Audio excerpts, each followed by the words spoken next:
Glória a Deus. Cumprimento a igreja com a paz do Senhor. Amém, irmãos? Louvado é o nome do nosso Senhor Jesus Cristo sempre, né, irmãos? Já tivemos aqui louvores abençoados. Agora nós vamos aqui para a palavra. E creio que Deus vai estar falando aos nossos corações através dessa mensagem de hoje, irmãos.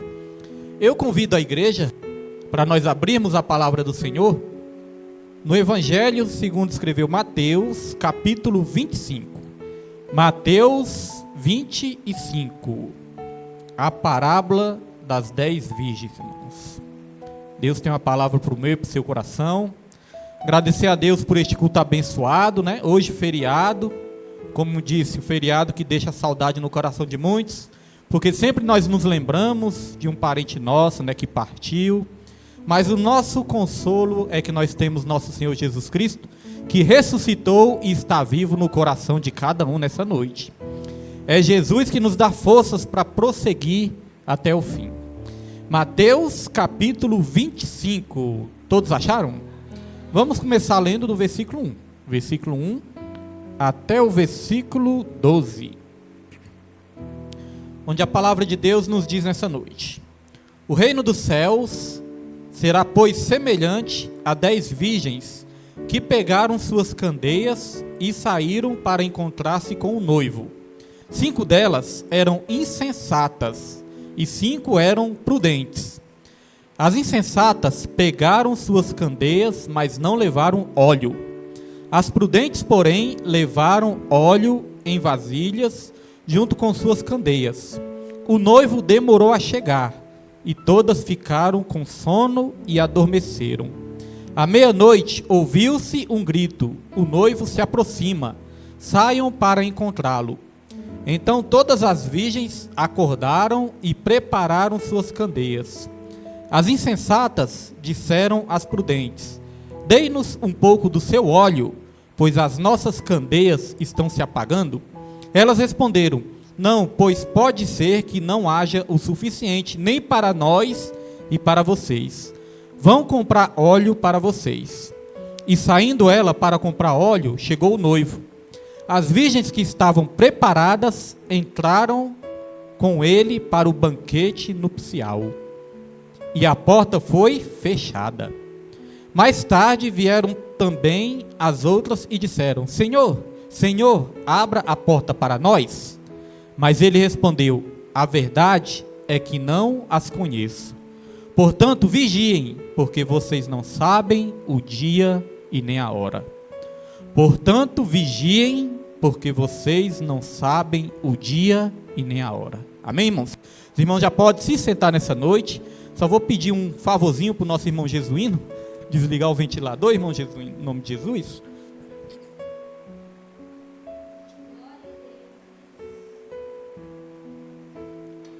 Essa passagem, muito conhecida e também muito importante para as nossas vidas, ela tem todo um contexto. O contexto dessa passagem é interessante, né? Nós temos que entender o casamento judaico para entender melhor essa passagem aqui. Só que hoje, irmãos, nós não vamos entrar neste contexto, né? Não vamos entrar aqui nesse estudo, nessa pesquisa, porque vamos deixar para uma próxima vez. Hoje eu quero trazer uma palavra de uma maneira que os irmãos vão entender como aplicar ela nas nossas vidas de uma maneira bem simples. Vamos aprender como que nós podemos aplicar esses ensinamentos de Deus para as nossas vidas, para que nós possamos estar vigilantes. Porque aqui foi dito que ninguém sabe o dia e nem a hora. Já foi falado aqui na frente, né? Hoje nós temos que estar agradecidos. Só de estar aqui hoje, nós temos que estar agradecidos. Porque muitos realmente já perderam sua vida nessa terra, né? Não tem mais a oportunidade. A Bíblia fala que os mortos não louvam ao Senhor. Quem louva ao Senhor são os vivos, né? Que Deus abençoe o varão, leve em paz, leve em segurança e toque no coração, né, irmãos? Toque no coração, o Espírito Santo do Senhor é capaz de fazer a obra. Então, irmãos, hoje eu quero falar da dependência do Espírito. Eu quero aproveitar essa passagem para falar da dependência do Espírito. Lá na queda, quando Adão e Eva caíram, ali nós já aprendemos uma coisa, irmãos. Ali o homem estava declarando a sua independência de Deus. Quando Eva primeiramente e depois Adão comeram daquele fruto, ali já estavam declarando a sua independência de Deus, irmãos. Porque Deus tinha dito ali para eles não comerem, obedecerem, mas Satanás ele fez uma proposta para eles. Falou, se vocês comerem, vocês vão ser igual a Deus. Vocês vão ter o conhecimento do bem e do mal. Ou seja, vocês não vão nem precisar de Deus. Vocês vão ser igual a Deus. Vocês vão conhecer todas as coisas sem precisar de Deus. E ali foi declarada a independência de Deus. E a terra, irmãos, não foi feita para funcionar sem os céus. Nós somos totalmente dependentes das coisas celestiais, as coisas que vêm do nosso Deus. Então eu quero falar aqui hoje sobre essa dependência. E eu quero aqui trazer uma ilustração para os irmãos entenderem bem. Imagine que você vai fazer uma viagem. E aí você vai pegar o carro. Quem já dirige, vai dirigindo, né? Quem não dirige, vai de carona. Mas imagine, você vai para uma viagem, e é uma viagem bem longa. Uma viagem daquelas que o pastor Evaldo faz, juntamente com a missionária Rita, né? É quantos quilômetros daqui para lá? 1.470 quilômetros. É muito, irmãos. Uma vez eu rodei 1.200 quilômetros, parecia que nunca ia chegar. 1.600, né? 1.600 quilômetros, irmãos. Parecia que nunca ia chegar. Viajamos o dia todinho, dormimos numa pensão, acordamos cedo no outro dia e continuamos a viagem. Muito longe, né? Então imagine que você vai fazer essa viagem longa. E nós vamos comparar essa viagem de carro com a nossa caminhada cristã, com a viagem que nós estamos fazendo até a Canaã celestial. Nós sabemos, se a gente for comparar, a nossa viagem não é tão longa assim. Porque a Bíblia fala que os nossos dias são como a neblina, que aparece e logo se dissipa. Ou seja, nossos dias aqui na terra são poucos, irmãos. Nossa vida passa rápido, nossa vida voa. Não é verdade? Eu me lembro de situações de quando eu era criança ainda. Hoje em dia já estou com 46 anos, mas passou muito rápido. Parece que foi ontem. Então a nossa vida passa muito rápido. Então a nossa viagem aqui na terra não é tão longa assim. Mas eu quero comparar com uma viagem longa. Quando você pega o seu carro e vai para uma viagem longa, o ideal é que o tanque do seu carro esteja cheio. O ideal é que esteja cheio de combustível o tanque do seu carro. Você precisa de combustível para não parar no meio da estrada, para não parar no meio da caminhada, para não ficar no prego, para não ter problemas, irmãos. Então o ideal é que o seu tanque esteja cheio. Irmãos, o nosso combustível para nós fazermos essa viagem, para nós caminharmos, o nosso combustível se chama Espírito Santo de Deus. E o ideal é que nós estejamos cheios do Espírito. Assim como o carro, o ideal é ter o tanque cheio, o ideal é nós sermos cheios do Espírito Santo. Nem todos são prudentes. Aqui está falando de 10 virgens, né? 5 eram prudentes e 5 eram insensatas. E não, nem todas as pessoas são cuidadosas, nem todas as pessoas são prudentes. Tem pessoas que pegam um carro para viajar e não enche o tanque não. Coloca ali um pouquinho e fala, mas na frente, se a gasolina estiver mais barata, aí eu coloco mais um pouquinho. Mas como vai saber, né? E se tiver mais cara? E se enfrentar problemas? E se perder no meio da caminhada? Então tem pessoas que não são cuidadosas. O ideal é você encher o tanque independente do preço da gasolina. O ideal nessa terra, irmãos, é nós estarmos sempre cheios do Espírito Santo e não confiarmos que lá na frente tudo vai dar certo. Não, hoje eu busco um pouquinho, hoje eu leio a palavra só um pouquinho, eu vou orar só um pouquinho e lá na frente eu resolvo a minha vida espiritual, lá na frente eu busco mais, lá na frente eu oro mais. Não, nós não sabemos o que pode acontecer no meio da caminhada. Tem pessoas que são bastante descuidadas.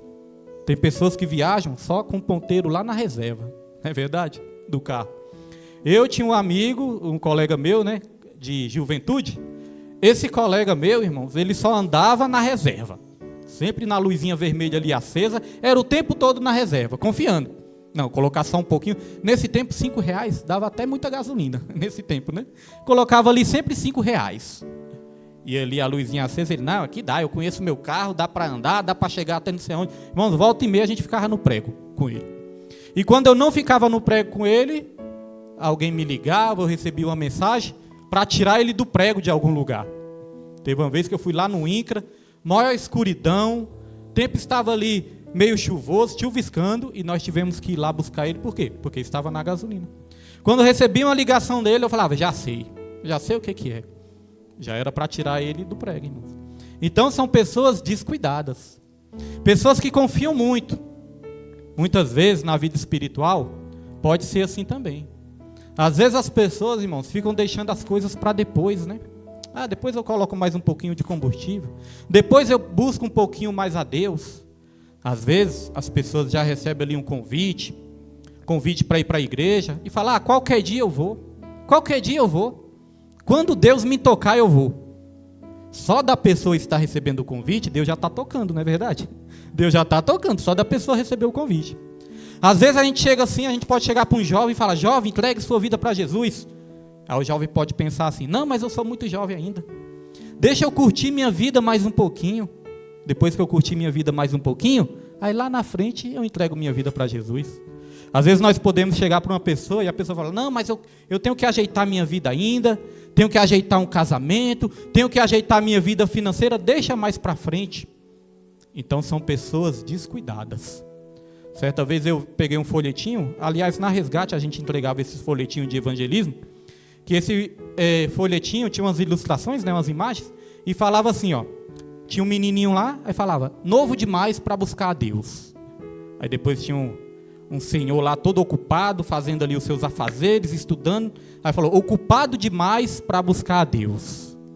Aí tinha outro lá, distraído demais para buscar a Deus, abençoado demais para buscar a Deus.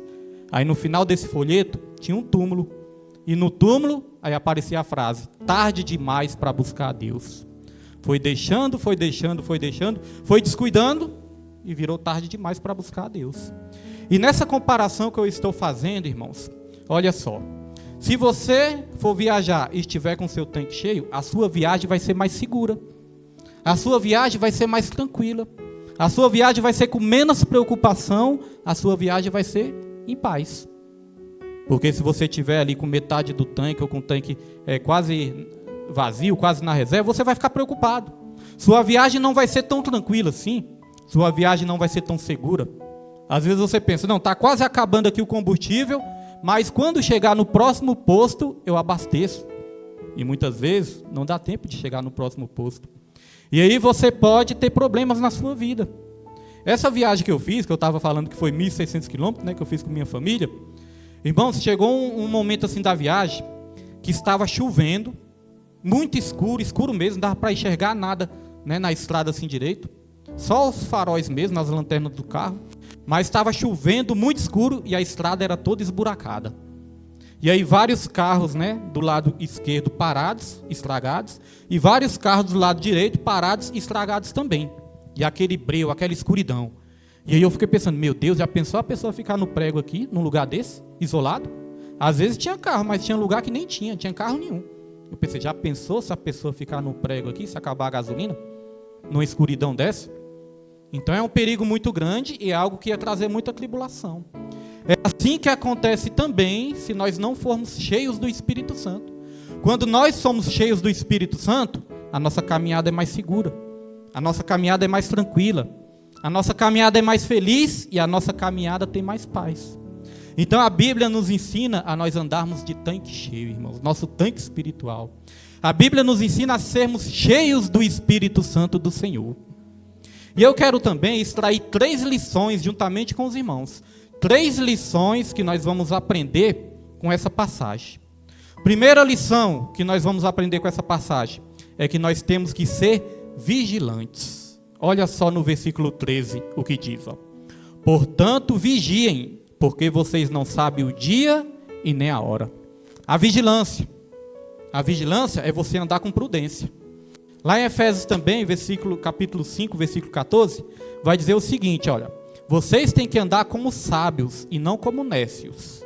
Andem como sábios e não como nécios, remindo o seu tempo, porque os dias são maus.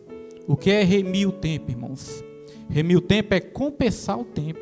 Remir o tempo é aproveitar bem os seus dias, aproveitar bem as oportunidades, mas com vigilância, porque os dias são maus. Então temos que vigiar. Olha só essa parábola. Essa parábola é para a igreja, porque fala aqui de 10 virgens. É para a igreja. Mas na igreja tem aquelas pessoas que são prudentes, mas as pessoas que são descuidadas. As descuidadas, aqui está falando de salvação. As descuidadas correm o risco de chegar naquele dia e elas não ter o azeite. O azeite na Bíblia também representa o quê? O Espírito Santo de Deus. A presença do Espírito Santo. Então vejam só, 5 virgens pegaram ali a sua lamparina. A lamparina funcionava a azeite. Pegaram ali a sua lamparina já tinha azeite, só que elas levaram também vasilhas de azeite de reserva. Se acabasse o azeite da lamparina, tinha as vasilhas de reserva. Agora, as insensatas não. As insensatas só tinham ali o azeite da lamparina, mas não tinha as vasilhas de reserva. Então elas não tinham a reserva. Então elas eram o quê? Descuidadas. O que estava acontecendo com elas? Elas não estavam vigiando, irmãos. Não estavam vigiando. E qual é essa reserva que nós temos que ter na nossa vida, irmãos? Essa reserva que nós temos que ter, esse azeite que nós temos que ter transbordando e até sobrando, é a presença do Espírito Santo dentro de nós. Mas nós vamos descobrir uma coisa: ser cheio do Espírito Santo não é uma opção para o crente, não. Não é uma opção. Não é o crente pensar, talvez eu seja cheio, talvez eu não seja. Não, não é uma opção. Para o crente é um mandamento. Nós vamos aprender isso. E vigiar é ter cuidado. Vigiar é você identificar as armadilhas do Satanás para a sua vida e evitar essas armadilhas. A Bíblia fala, fugir da aparência do mal. Não é nem fugir do mal, é fugir da aparência.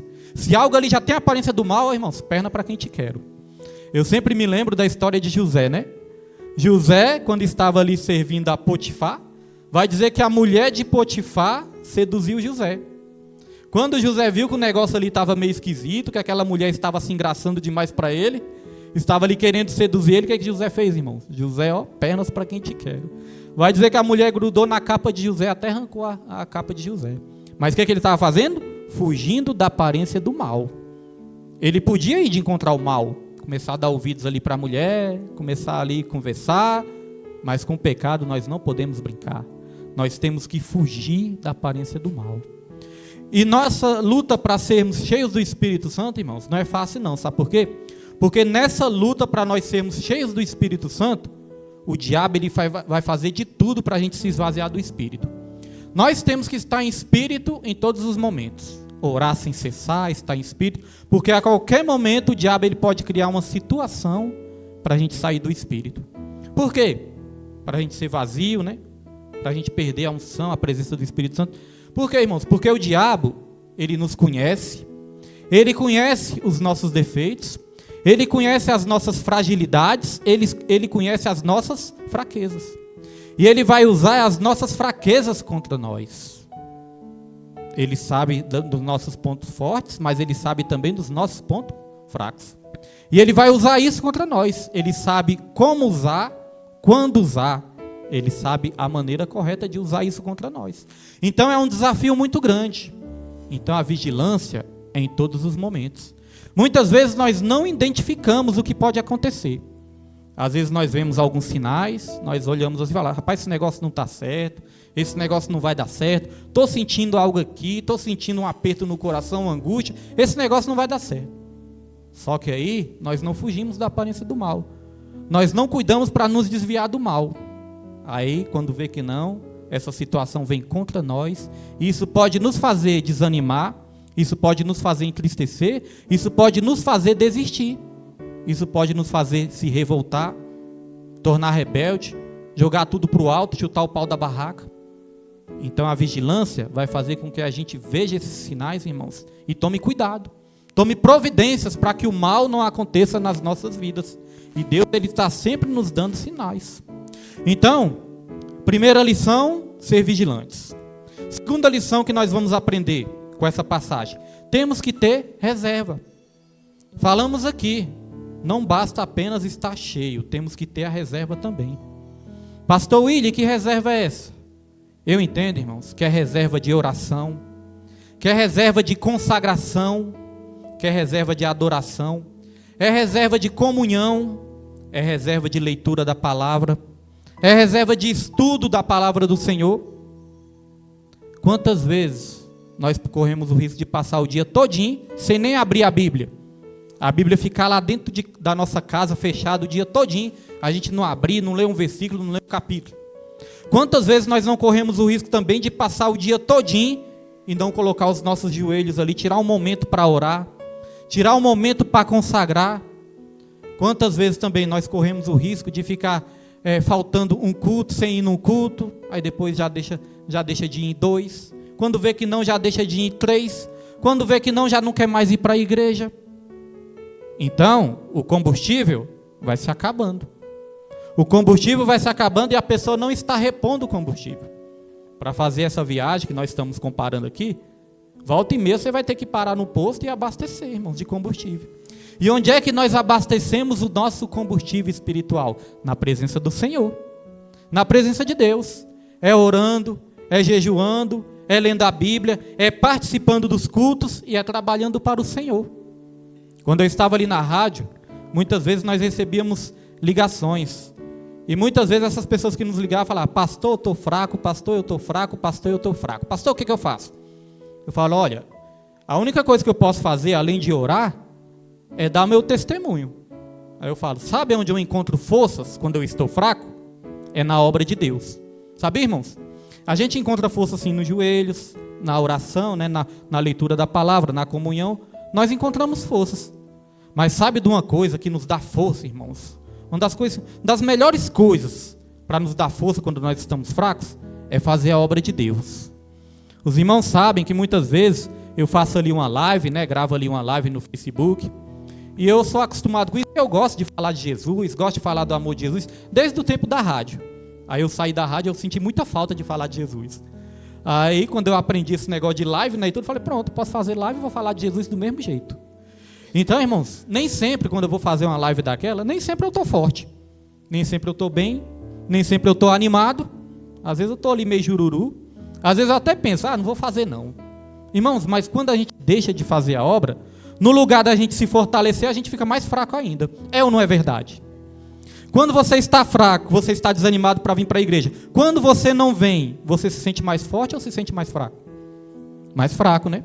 Agora, quando você vence essa fraqueza e vem cultuar o Senhor, você sai daqui renovado ou não sai, irmãos? Só não sai se tiver com o coração fechado, trancado, né? Mas se tiver com o coração aberto, irmão, você sai daqui energizado. O Espírito Santo não é uma energia, né? Não vou pregar essa heresia, né, irmãos? O Espírito Santo não é uma energia. Ele é uma pessoa. Mas ele é uma pessoa que nos reveste de poder. A Bíblia fala que ele é poderoso para fazer infinitamente mais do que pedimos ou pensamos, conforme o poder que opera em nós. Que poder é esse? Poder do Espírito Santo. A Bíblia fala que nós temos um tesouro em vasos de barro. Os vasos de barro somos nós. E o tesouro, que tesouro é esse que está dentro do vaso? É o Espírito Santo do Senhor. Então lá em casa também é assim, irmãos. Quando eu estou meio fraco, eu vou lá, faço uma live, depois da live já sou outra pessoa. Muitas vezes estou fraco para orar, falo: estou fraco, mas vou orar assim mesmo. Coloco o joelho no chão. Quando levanto, falo: ô Senhor, o Senhor é maravilhoso demais. Já me sinto outra pessoa. Às vezes estou desanimado de vir para a igreja, sim. Todos nós, muitas vezes, estamos fracos. Mas eu falo: Nilma, vamos tomar banho, vamos lá, bora, está demorando, não vamos se atrasar não. E aqui nós encontramos forças. Aqui nós ouvimos uma palavra. Aqui nós ouvimos um testemunho forte, igual nós ouvimos hoje. Aqui nós ouvimos louvores. Aliás, o primeiro louvor, Poderoso Deus. Sim, o Jesus está se arrepiando todo. O primeiro louvor, irmãos, Poderoso Deus. E aquele louvor também que o irmão Jonatas louvou aqui, é do Judson de Oliveira, se eu não me engano, não é isso? Deixa a água descer, deixa a chuva, né, molhar. Irmãos, eu gosto muito desse louvor. Quando o irmão começou a cantar ali, eu falei: graças a Deus, gosto muito desse louvor. Às vezes coloca ali dentro do carro ali, irmãos, e fico chorando no meio do trânsito, né? Aproveito que eu estou sozinho ali, ó, e as lágrimas rolam, porque é bom, irmãos. Gosto muito desse louvor. Este louvor marcou muito a minha vida, né? E às vezes quando nós estamos desanimados, tristes, a gente ouve um louvor desse, aí a gente recupera as nossas forças, a nossa energia, irmãos. Então é assim. Nós temos que ser vigilantes e temos que ter reserva também. Às vezes eu fazia a programação da rádio todos os dias. Eu fazia todos os dias no começo, né? Às vezes eu chegava do serviço, aí você imagina, um dia todo de trabalho braçal, no meio do sol. Quem mandou não estudar, né? Trabalho braçal, no meio do sol, estava cansado. Às vezes estava doente também, muitas vezes sentia uma tosse seca, uma renite que eu sentia antes, graças a Deus, Deus me curou. Mas às vezes, irmãos, estava fraco ali, estava cansado, Aí eu pensava, acho que eu vou ligar para o pastor, né, e vou falar que não vou. Mas aí, irmãos, eu venci esse cansaço. Porque tudo aquilo que nós não conseguimos vencer, vai nos vencer. Tudo aquilo que nós não conseguimos dominar, vai nos dominar. Então nós temos que ser mais fortes. A palavra de Deus fala lá no Salmos 27, versículo 14. Espera, pois, no Senhor. Aí o crente pensa, esperar no Senhor, isso é bom demais, vou ficar aqui quietinho, não vou fazer nada, vou esperar no Senhor, vou ficar aqui dentro de casa só esperando no Senhor. Mas não é isso que a palavra fala, irmãos. O versículo não termina por aí. O versículo fala, espera, pois, no Senhor, esforça-te, e eu fortalecerei o seu coração. A parte de esperar, né, os crentes ficam tranquilos, mas e a parte de se esforçar? Esforça-te e eu fortalecerei o seu coração. Então, quando eu tinha que ir para a rádio, assim que eu estava cansado, eu vencia esse cansado, chegava lá em casa, tomava um banho frio, ia para a rádio, irmãos, depois que eu saía da rádio, já queria fazer outras coisas. Estava totalmente fortalecido. Então, isso é o quê? É ter reserva. A Bíblia fala sobre o rei Asa. O rei Asa, ele começou o seu reinado muito novo, aos 12 anos de idade. O rei Asa, quando começou o seu reinado, o rei Asa era um rei que fez a vontade do Senhor. Era um homem de Deus, um jovem de Deus nessa época. Um jovem segundo o coração de Deus. E ele começou ali o seu reinado, aí vai dizer que a terra estava em paz. Ele reinou em Judá, e Judá não estava enfrentando guerras. Judá estava em paz. Aí ele ficou tranquilo, relaxado? Não. Sabe o que ele fez? Vai dizer que ele começou a fortificar os muros de Judá. Já estava tudo em paz, não tinha guerra, não tinha ameaça nenhuma. Mas o que ele fez? Fortaleceu os muros, fortificou os muros de Judá. Ele não ficou relaxado, ele não ficou descuidado. Começou ali a fortalecer o exército, começou ali a se prevenir, começou ali a se precaver. Aí sabe o que aconteceu depois? Vai dizer que o exército etíope se levantou contra o exército de Judá. E o exército etíope era muito maior do que o exército de Judá, irmãos. O exército de Judá era menor. Só que o rei Asa, ele tinha se prevenido antes, tinha fortalecido. Quando o exército etíope veio contra Judá, o exército etíope não teve chance, porque o rei Asa tinha se prevenido. Tem que ser assim na minha e na sua vida também. Eu já observei uma coisa, quando Deus coloca um propósito no nosso coração, propósito de oração, eu já até comentei isso com minha esposa algumas vezes. Quando Deus coloca assim no meu coração, olha, vai para o monte, vai descer ali 5 dias, 7 dias de propósito no monte. Aí eu vou, irmãos. Desço 1 dia, 2 dias, 3 dias, desço 7 dias. Irmãos, quando termina esse propósito, sempre acontece alguma coisa. Ou então no meio do propósito. Sempre acontece uma luta. Já aconteceu isso com vocês também? Vocês estão orando, aí vem aquela luta inesperada. Tem um ditado que diz assim, quanto mais eu oro, mais assombração me aparece. Não é verdade? Agora já reparou? Você faz o propósito, aí vem aquela luta. Aí você fica assim sem entender. Senhor, não estou entendendo. Eu fui orar, eu pedi livramento, eu pedi proteção, eu pedi que nenhum mal chegasse na minha vida e veio uma prova dessa. Mas isso sabe o que era? É porque você estava se preparando para a guerra. Assim como o rei Asa estava se preparando para a guerra, irmãos, fortalecendo tudo, você também estava se preparando para a guerra. E o próprio Deus é que te direcionou para isso. Então, muitas vezes as pessoas querem se levantar quando o perigo chega. Às vezes as pessoas só querem deixar para se levantar quando o mal chega. Quando a morte chega na família, quando a destruição chega, quando a miséria chega. Quer ver o crente descer em oração? É quando passa a prova.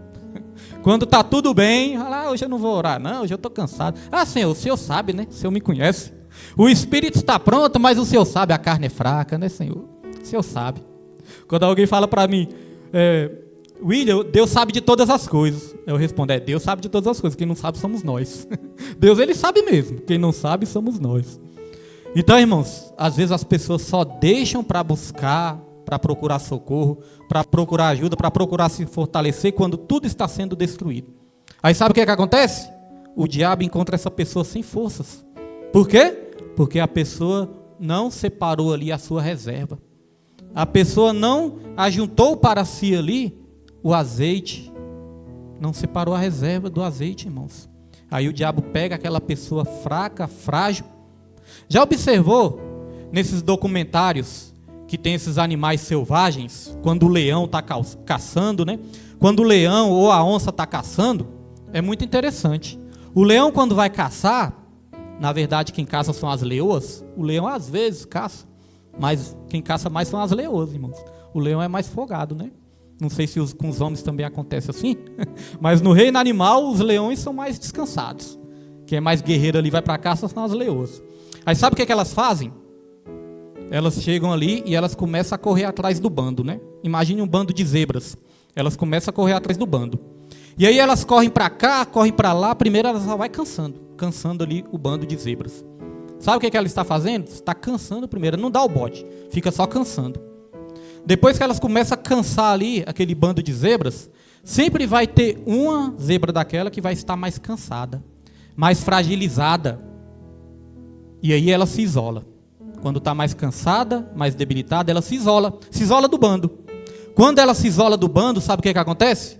Vira uma presa fácil para o leão. Aí o leão vai lá e creu naquela que está mais fraca. Sabia que na nossa caminhada também é assim? A Bíblia fala, o diabo, ele anda aí bramando como o leão, ele anda de redor. Bramando como o leão, caçando a quem ele possa tragar. Quem o diabo vai tragar? Aqueles que estiverem mais fracos, que estiverem mais fragilizados. E os que estão mais fracos, muitas vezes, sabe o que faz? Se isola. No lugar de continuar na comunhão, continuar com o bando, né? Continuar com os crentes, sabe o que os mais fracos muitas vezes fazem? Se isolam. Aí vira uma presa fácil para Satanás. E sabe como Satanás trabalha? Colocando setas na mente. Começa a colocar um monte de coisa ruim na mente, começa a colocar um monte de seta na mente, um monte de coisas ruins na mente da pessoa. Aí a pessoa está isolada, a pessoa não ora, a pessoa não lê Bíblia, a pessoa não está em comunhão, a pessoa não está trabalhando, fazendo a obra do Senhor. Aí fica com a mente totalmente fragilizada. Aí o diabo, irmãos, vamos supor, o diabo chega aqui, olha para a igreja, opa, pera aí, aqueles ali estão todos ali, estão em comunhão, estão ouvindo a palavra, estão em oração. Muitas vezes o diabo vai lá no evangelismo. Quando o diabo vai lá no evangelismo, opa, pera aí, os guerreiros estão fazendo a obra, aqui eu não vou ter vez não, deixa eu sair daqui que aqui eu não vou arrumar nada. Às vezes o diabo vem na consagração, quando olha, opa, pera aí, essas aí estão de joelho no chão, essas aí eu não vou conseguir nada com essas não. Aí quem o diabo vai procurar? Aqueles que estão dentro de casa, sem orar, sem ler a Bíblia, sem buscar, sem fazer a obra, sem ter comunhão. Os mais fracos. Então é necessário o quê? Uma reserva. Irmãos, a Bíblia fala que o servo que faz somente o que o seu senhor manda, pode se considerar um servo inútil. A Bíblia fala que o servo... Qual é o servo útil, pastor? O servo útil é aquele que excede, que faz muito mais. Jesus, ele falou, se te pedirem a capa, não dê só a capa não, dê a túnica também. Se te fizerem andar 1 milha, não ande só uma não, ande 2. Se te baterem na face direita, dê a esquerda também. Ou seja, está excedendo. O servo útil é aquele que excede. Não faz só o que o Senhor é mandado. Às vezes as pessoas ficam esperando ser mandada. Às vezes dentro de casa acontece isso também, né? Com os filhos. Às vezes eu dou uma bronca para meus filhos. Eu falo, você só faz se eu mandar? Fez tal coisa? Ah, esqueci. Fez tal coisa? Ah, não fiz ainda não. Só faz se eu mandar? Não sabe o que está precisando fazer? Por que vai esperar mandar? Às vezes na igreja também não é assim, irmãos? Ah, eu não estou ajudando porque o pastor não mandou eu fazer nada. Irmãos, às vezes o pastor não manda porque pensa que a pessoa não quer. Como é que nós vamos mandar fazer alguma coisa se eu não sei se a pessoa quer? E às vezes a gente fala, vamos fazer? Aí a pessoa não vai, não aparece. E aí, como é que fica a vida do pastor também? Sabe o que é misericórdia? Misericórdia é a gente se colocar no lugar do outro. Irmãos, as lideranças, não estou falando só pastor não, né? Porque eu sou pastor, senão eu vou puxar só para o meu lado. Mas as lideranças em geral, e até na sua família também. Irmãos, muitas vezes as lideranças são muito incompreendidas. Por quê? Porque as pessoas não se colocam no lugar. Certa vez minha esposa falou assim, William, veio umas mulheres aqui, as mulheres começaram a falar da igreja lá, que elas estavam e tal, e começou a falar da igreja, e elas falaram que ficaram não sei quantos dias, né, não sei quantas semanas lá sem ir na igreja, e o pastor não quis nem saber por que elas não estavam indo para a igreja. Eu fiquei assim pensativo, falei, mas tem que ter cuidado, né? Claro que o pastor tem que procurar saber, né? Saber o que está acontecendo, se a pessoa está precisando de ajuda. Amém, tem que procurar também. Mas, irmãos, olha para o lado do pastor também. Às vezes as pessoas somem 2 semanas da igreja e não dá nenhuma satisfação para o pastor. Não fala nada, não fala o que está acontecendo. Às vezes a pessoa é até obreiro na igreja, é ungido na igreja, não dá uma satisfação para o pastor. Ou seja, aí para criticar o pastor vai ser fácil, né? O pastor quer nem saber de mim. Mas e o outro lado também? Será que essa pessoa, pelo respeito que tem que ter pelo pastor, falou, pastor, não estou podendo ir, estou com problema, estou passando uma dificuldade aqui, só vou poder ir para a igreja daqui 1 mês. Isso também é bênção, irmãos. Da mesma maneira que é bênção o pastor procurar saber, é bênção também as pessoas dar uma satisfação para o pastor. Então, às vezes, o pastor que está sendo criticado e julgado é um pastor que está com o coração triste. Porque muitas vezes o próprio obreiro ali não está dando satisfação. Eu falei para minha esposa, tem que ter cuidado. Saber dos 2 lados. Porque às vezes a gente ouve só um lado. Chegar para mim, já pensou alguém chegar para mim e falar, aquele pastor é assim, assado, pastor ele é assim, e aquele pastor não presta, é isso e aquilo. E aí, eu não ouvi o lado do pastor, como é que eu vou acreditar? Não é, irmãos? Então, misericórdia é isso, é se colocar no lugar do outro. Tanto o pastor se colocar no lugar dos irmãos, quanto os irmãos se colocar no lugar do pastor também. Às vezes, o pastor Evaldo ainda vai ter a igreja dele também, ele vai entender. Ele já entende, né? Mas vai entender cada vez mais. Às vezes, nós somos muito incompreendidos e injustiçados. Acontece isso também. Não que sejamos perfeitos e santos, que não somos. Mas, às vezes, acontece isso também, irmãos. Então, olha só. Sermos vigilantes, ter reserva, e a terceira coisa que nós vamos aprender. Terceira e última coisa que nós vamos aprender com essa passagem. Nós vamos aprender que a responsabilidade por nossa vida espiritual é individual. Deu para entender? A responsabilidade pela nossa vida espiritual, ela é individual. Eu que sou responsável pela minha vida espiritual. O irmão jesuíno é que é responsável pela vida espiritual dele. Deus levanta pessoas para nos ajudar, levanta. A comunhão, né? A união faz a força. Ó, quão bom e agradável que os irmãos estejam em união. Juntos nós somos mais fortes. Mas a responsabilidade, irmãos, é individual. A salvação é individual. Eu não posso, né, ganhar a salvação pelo jesuíno. Jesuíno não pode ganhar a salvação e me dar a salvação. Tá, pastor, eu ganhei aqui a salvação para o senhor, está aí, ó, você está salvo. Não. Salvação, ela é individual. Lá na carta aos Romanos, a Bíblia vai falar, cada um prestará contas de si mesmo para Deus. Isso é forte. Cada um prestará contas de si mesmo para Deus. A Bíblia fala que cada um vai ser julgado segundo as suas obras. Não é segundo as obras de terceiros, não. A nossa responsabilidade, ela é individual e ela não pode ser terceirizada. Não terceirize a sua vida espiritual. Já viu muitas vezes situações assim? O pastor ou irmã do círculo de oração, né, falar assim, olha, eu vou fazer um propósito no monte. Aí a outra pessoa fala, pastora, ora por mim. Vou fazer um propósito de 7 dias. Pastora, me apresenta nesses 7 dias. Por que a pessoa não vai também, né? Talvez não pode ir, mas se puder, por que não vai? Né? Então está querendo fazer o quê? Terceirizando a sua vida espiritual. Lá na rádio, irmãos, a gente recebia telefonema, e o telefone era para 2 coisas principais ali na rádio.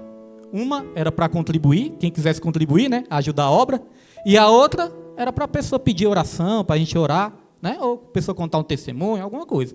Contribuir e pedir oração. 99 das ligações era para quê? Para as pessoas pedirem oração. Uma ou outra era para contribuir. Aí tinha hora que a gente ficava ali ainda insistindo. Irmãos, liga aqui também para contar um testemunho, para agradecer a Deus, para dizer que Deus é bom. Liga aqui para isso também, irmãos. Aí o telefone, a gente atendia. Quando atendia, pastor, estou precisando de oração. Pastor, ore por mim. Eu falei, será que o povo não está ouvindo não, o que nós estamos falando? Então, o que é isso, irmãos? Terceirizar a vida espiritual. Não estou dizendo que é errado pedir oração, né, irmãos? Longe de mim, porque eu mesmo peço direto. Né? Mas é a questão da pessoa não quer orar, mas quer que o outro ore por ela. A pessoa não quer buscar, mas quer que o outro busque por ela. A pessoa não quer ler a palavra do Senhor, mas quer só ouvir que o outro traga uma palavra para ela. Muitas vezes as pessoas vão nas igrejas, né, atrás de profecias, atrás de revelação. Às vezes a pessoa já chegou para mim, pediu oração, eu orei, aí fala, pastor, o que Deus falou?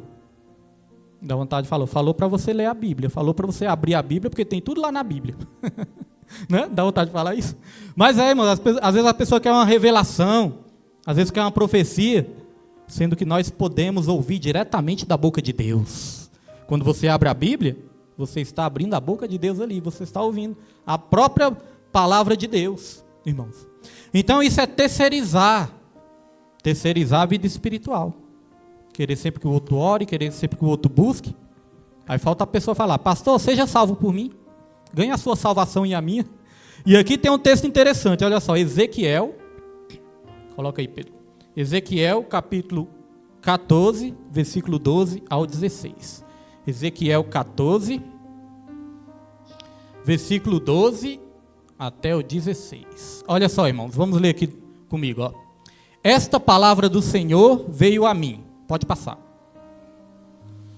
Filho do homem, se uma nação pecar contra mim por infidelidade, pode passar. Estenderei contra ela o meu braço, para cortar o seu sustento, enviar fome sobre ela e exterminar seus homens e seus animais. Pode passar. Mesmo que estes 3 homens, Noé, olha só que interessante, Noé, Daniel e Jó. Olha, irmão. Noé, Daniel e Jó. Só elite, né? Só homens de Deus. Só elite do Senhor ali. Noé, mesmo que esses 3 homens, Noé, Daniel e Jó, estivessem nela, por sua retidão, eles só poderiam livrar a si mesmos. Está vendo? Só poderiam livrar a si mesmos. Palavra do soberano Senhor. Pode passar, Pedro. Ou se eu enviar animais selvagens para aquela nação, e eles a deixarem sem filhos, e ela for abandonada de tal forma que ninguém passe por ela com, pode passar, Pedro, com medo dos animais, versículo 16. Juro pela minha vida, palavra do soberano, o Senhor, mesmo que aqueles 3 homens estiverem nela, só pedir até o 16? Bota o 17 aí. Bota o 17. Aqui está, não pedi não? Ah tá, continuação do 16. Eles não poderiam livrar os seus próprios filhos ou filhas, só a si mesmos livrariam, e a nação seria arrasada. Olha, mesmo se tivesse Noé, Daniel, quem é o outro? Jó, né? Eles não poderiam livrar aquela cidade, por causa dos pecados daquela cidade. Eles livrariam só a si mesmos.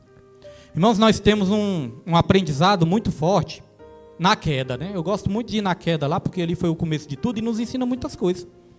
Na queda, quando o homem caiu, quando Adão e Eva caíram, eles não assumiram sua responsabilidade pela queda, não. Quando Deus chegou ali para prestar contas, o que Eva falou? É culpa de quem? É culpa da serpente. Eva falou de jeito, é culpa da serpente, Senhor. Eu não tenho nada a ver com isso, é culpa da serpente que me enganou. Aí Deus chegou até Adão, aí o que Adão falou? Senhor, é culpa da mulher que tu me destes. Então Adão estava culpando a mulher e culpando o próprio Deus. É culpa da mulher que tu me destes. Senhor, o Senhor errou, Senhor. Eu sei que o Senhor é poderoso, o Senhor sabe de todas as coisas, mas acho que aqui o Senhor errou. O Senhor me deu essa mulher e essa mulher me fez cair. Então note que não assumiu a responsabilidade pela sua queda. Não assumiu a responsabilidade pela sua culpa. Irmãos, desde esse tempo para cá, nós, seres humanos, nós temos essa mania dentro do coração, sabia? Quando dá alguma coisa errada, nós já queremos procurar um culpado. Às vezes eu tenho um pouco disso lá em casa. Às vezes, quando meu filho erra em alguma coisa, eu dou aquela bronca no meu filho, né? Irmãos, quando vai ver, eu erro na mesma coisa. Aí eu fico caladinho. Fico pensando, olha só, cobrei do meu filho, mas errei do mesmo jeito. Às vezes eu boto culpa no meu filho de algo, quando meu filho vai falar, não pai, mas eu fiz isso. Quando vai ver, o culpado sou eu. Já aconteceu isso. Pedro, por que você não arrumou isso aqui? Tá, o que? Isso aqui está estragado, por que você não... Não pai, eu arrumei, está arrumado aí. Ah, culpado foi eu que não apertei o botãozinho aqui da mesa. Aí quis culpar quem? Sempre estamos querendo arrumar um culpado. É ou não é verdade? O casal briga, é o esposo. Ele quer um bruto. Ele quer isso, ele quer um cavalo. Ó, irmãos, perdoe a palavra, né? Mas ele quer um cavalo. Aí o esposo, não, ela quer uma tagarela. Não para de falar o tempo todo. Aí no lugar de cada um assumir o seu erro, assumir o seu defeito, não. Sempre quer apontar o defeito nos outros. Às vezes lá em casa também eu começo a dar bronca nos outros. Rapaz, nós temos que confessar os nossos erros, não é ficar empurrando um para o outro, não. Irmãos, o maior perigo que nós temos na nossa vida é falar: eu não sou assim, eu não sou brabo, eu não sou nervoso, eu não tenho ciúme, eu não tenho ira de ninguém, eu não causo nenhuma confusão, eu não sou desobediente. Isso é o maior perigo, irmãos. Eu. Irmãos, eu não sou nada, quem é Deus, e eu sou através dele. Eu não sou nada, quem é Deus, ele é o grande eu sou na minha vida, irmãos. Tem uma frase interessante que diz assim, ó: eu li a Bíblia toda e encontrei vários erros. Eu li a Bíblia e encontrei vários erros. Todos eles em mim. Não na Bíblia, né? Então o ser humano, desde o tempo da queda, o ser humano quer transferir a responsabilidade. Se alguma coisa dá errado no casamento, a culpa é da mulher, a culpa é do varão, ou a culpa é da sogra, ou a culpa é dos filhos. Aí a gente traz para a igreja. Se alguma coisa dá errado na igreja, não, o errado é o pastor, o errado é a igreja, o errado é o irmão, o errado é todos, menos eu. O errado é qualquer um, menos eu. Transferência de responsabilidade. E cada um prestará contas de si mesmo naquele dia. Naquele grande dia, quando Jesus me julgar pelas minhas obras, ou vamos supor, vai julgar uma pessoa que, porque eu não quero profetizar isso para a minha vida, né? Deus me livre. Vamos supor, Jesus vai julgar uma pessoa que caiu. Essa pessoa caiu, não buscou a Deus, caiu e perdeu a salvação. Aí Jesus vai chegar lá e falar: olha, o que você fez com seus talentos? Aí a pessoa: Senhor, eu enterrei meus talentos, mas a culpa não foi minha, não. A culpa foi do meu esposo, que era um bruto. Ou a culpa era da minha esposa, que era uma tagarela. Senhor, é porque no meu trabalho era muito atribulado. A culpa é do patrão, que ficava me zoando, aí eu fiquei revoltado e não busquei a Deus. Irmão, você acha que Jesus vai aceitar essa desculpa? Não vai, né? Então o que nós temos que fazer? Assumir as nossas responsabilidades, assumir os nossos defeitos, assumir os nossos erros e saber que nós vamos ser julgados, cada um segundo a sua obra e não a obra dos outros. Jesus não vai julgar na minha vida as obras do jesuíno. Foi o jesuíno que te atrapalhou. Não. Jesus vai falar: por que você parou, meu filho? Por que você retrocedeu? Por que você não foi fiel até o fim? Por que você não multiplicou os talentos? Então nós temos essa responsabilidade de nos enchermos do Espírito Santo para termos essa reserva de azeite. Aí no final, é muito interessante no final, né? Porque no final vai dizer que aquelas virgens imprudentes, vai dizer que o noivo chegou. E o noivo chegou à meia-noite. Isso é um perigo muito grande, né? O noivo chegou à meia-noite. Meia-noite costuma ser um horário onde todos estão o quê? Mais desapercebidos, né? Tá tarde da noite, todos estão ali já pensando em dormir, muitos já estão até dormindo, muitos pensam que não vai acontecer mais nada. Na verdade, irmãos, a Bíblia vai dizer aqui que as 10 virgens dormiram. É interessante, né? Eram 10 virgens. As 10 dormiram. Então corre o risco, né? Todo mundo aqui da igreja ficar por um momento desapercebido. Só que quando gritaram: chegou o noivo, aí as 10 acordaram. Opa, despertou. É aquele despertamento. A Bíblia fala que a trombeta vai tocar. A Bíblia fala que a trombeta vai soar. Lá vem o noivo. Aí as 5 prudentes acenderam ali a lamparina e ainda tinha azeite de reserva. Mesmo que a lamparina delas ali acabasse o azeite de dentro, elas tinham de reserva. É a reserva de oração, de busca, de consagração. E as outras, imprudentes, vai dizer que a lamparina delas já estava se apagando. E aí elas chegaram nas prudentes e falaram: me dá um pouquinho aí do seu azeite, porque o meu azeite está acabando. Aí o que as prudentes falaram? Não, se eu der para você, vai faltar para você e para mim. As imprudentes, irmãos, foram essas que deixaram tudo para depois. Não falei aqui no começo, que muitas vezes a gente faz o convite: depois eu vou para a igreja. Depois eu aceito Jesus. Quando me tocar. Quando eu tiver um bom emprego. Quando eu tiver um bom casamento, eu busco a Deus. Essas foram imprudentes, deixaram para depois. Postergaram, não fizeram o que tinha que fazer. Aí deixaram para fazer na última hora. Mas o noivo já estava ali. Aí vai dizer que o noivo chamou ali as 5 virgens sensatas e fechou a porta. Quando Deus fecha a porta não se abre mais. A Bíblia fala que a porta que ele fecha, ninguém abre mais. Quando Noé ficou ali construindo aquela arca, mais ou menos 100, 120 anos, e avisando o povo ali, vai vir um dilúvio, vai vir um dilúvio, vai vir um dilúvio. E o povo não deu a mínima para Noé. Aí vai dizer que Noé entrou na arca com a sua família e os animais. Aí o que a Bíblia fala? E Deus fechou a porta. É o próprio Deus que fecha a porta. Depois que Deus fechou a porta, Ele abriu de novo para as pessoas entrarem? Não abriu, né? Já era tarde demais. Então, à meia-noite, irmãos, é o horário que costumam as pessoas estarem desapercebidas, distraídas, não esperar. Porque a vinda do Filho do Homem vai ser dessa maneira, vai ser o dia e a hora que ninguém espera. Por isso temos que estar preparados e vigilantes o tempo todo. Aqui vai dizer que aquelas virgens sensatas, elas estavam preparadas. A igreja tem que andar preparada. Não é falar, Senhor, estou me preparando. Não é, Senhor, estou preparado. Ah, pastor William, está falando de quê? De ser perfeito? Não, nós não somos perfeitos. Estar preparados é estar sempre na presença do Senhor. Não deixar a nossa fé falecer, não deixar a nossa fé morrer, irmãos. Então nós temos que ouvir os ensinamentos da palavra. O que nós temos que fazer? Ouvir os ensinamentos da palavra, guardar no nosso coração, ouvir com humildade, porque a palavra de Deus fala em Tiago, capítulo 1, versículo 21, na parte B.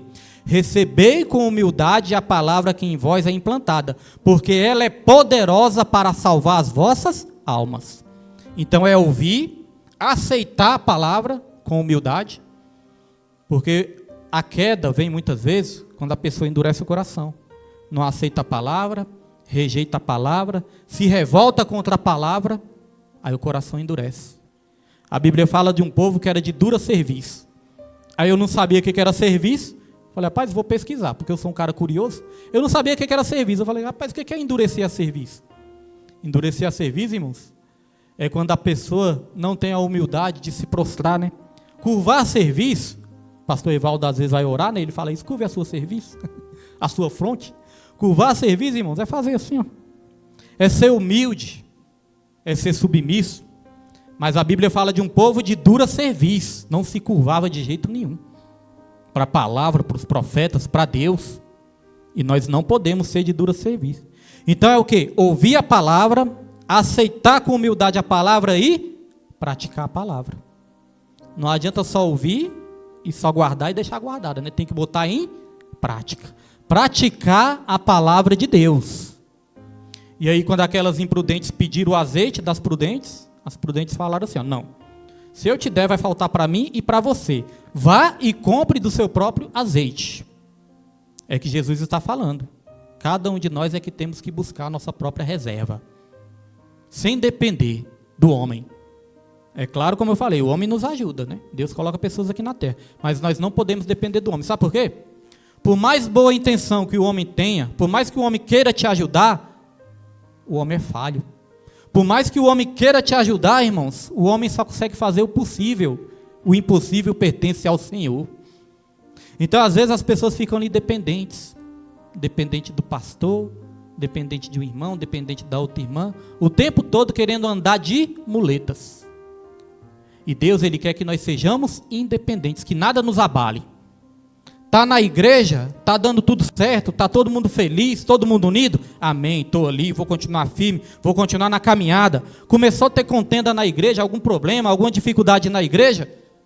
Você vai continuar do mesmo jeito, porque você não está dependendo do homem, você está dependendo de Deus. Se a gente olhar para o homem, fatalmente a gente vai cair. Nós temos que olhar para o alvo que é Jesus. E nós vemos muitas pessoas caídas. Eu recebo relatos, mensagens, e quando eu estava na rádio recebia ligação direta. Pessoas que caíram por quê? Porque olharam para o defeito do homem.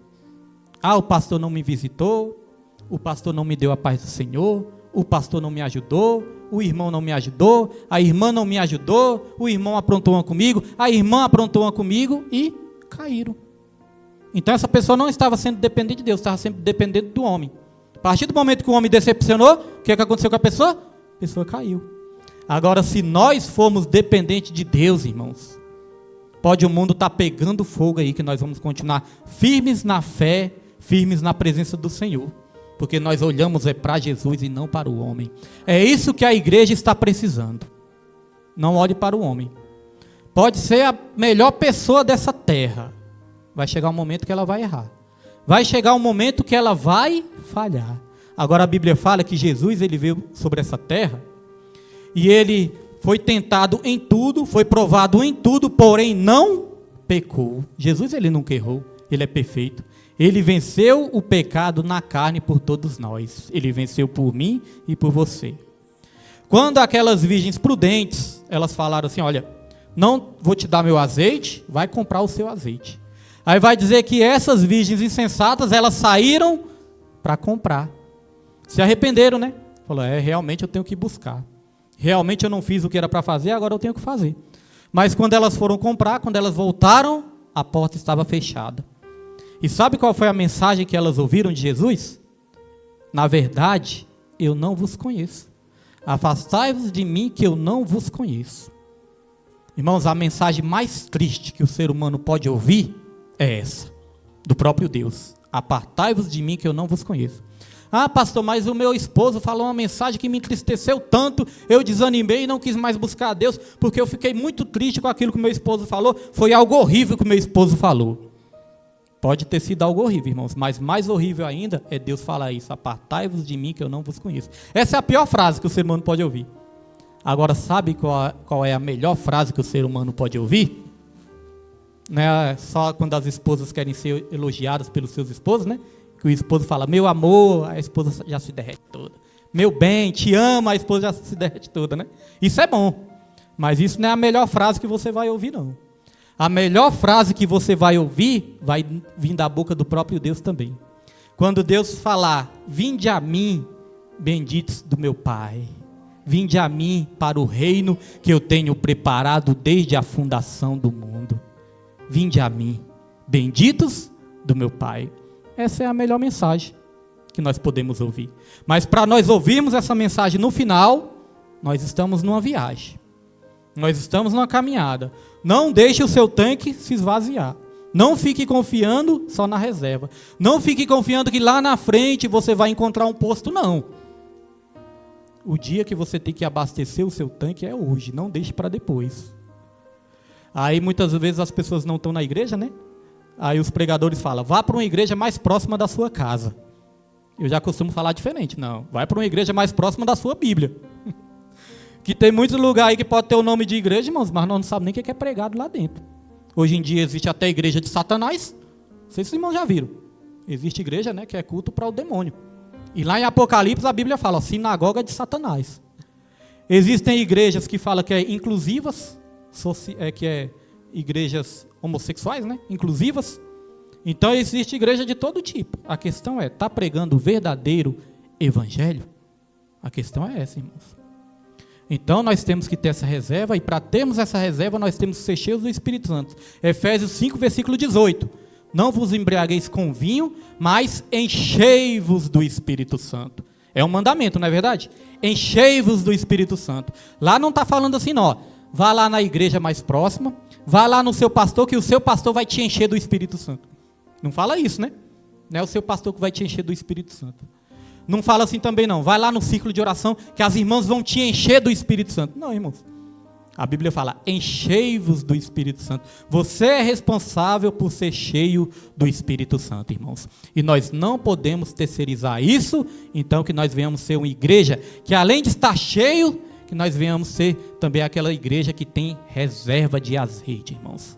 Reserva de oração, reserva de palavra, reserva de comunhão, reserva de serviço a Deus. E eu creio que o mais importante de tudo, reserva de adoração ao verdadeiro Deus. E aí sim nós vamos vencer e perseverar até o fim. E quem crê pode aplaudir o nome do Senhor nessa noite. Amém, irmãos? Essa foi a mensagem nessa noite. Espero que tenha ficado